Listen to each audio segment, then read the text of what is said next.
ஆம்பளைங்கன்னா அப்படி இப்படி தான் இருப்பாங்க, பொண்ணுங்க நாம தான் பணிஞ்சு போகணும். இதை கேட்கும்போது கோவம் வருதில்ல? வரும். ஏன் இந்த வீடியோவை கடைசி வர பாருங்கள். கல்யாணத்துக்கு அப்புறம் ஹஸ்பண்ட் அண்ட் ஒய்ஃபுக்கிட்ட 3 விஷயம் மியூச்சுவலாக இருக்கணும்.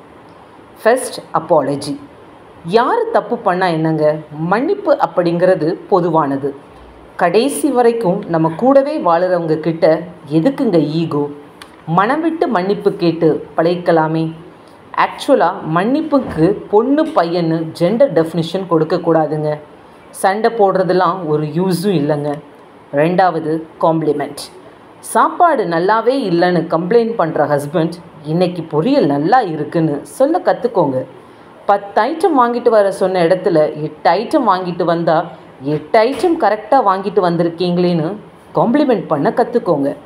Complement each other, it is the necessity of married life.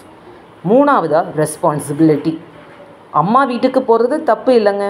2 நாள் எக்ஸ்ட்ரா தங்குறீங்கன்னா ஹஸ்பண்ட் அட்ஜஸ்ட் பண்ணுவாங்களான்னு யோசிங்க.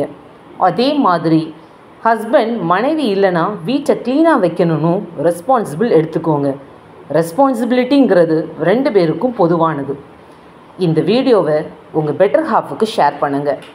உங்கள் வேலை மிச்சமாகும். இந்த வீடியோ உங்களுக்கு பிடிச்சிருந்துன்னா லைக் பண்ணுங்கள், ஷேர் பண்ணுங்கள், கமெண்ட் பண்ணுங்கள். தேங்க்யூ.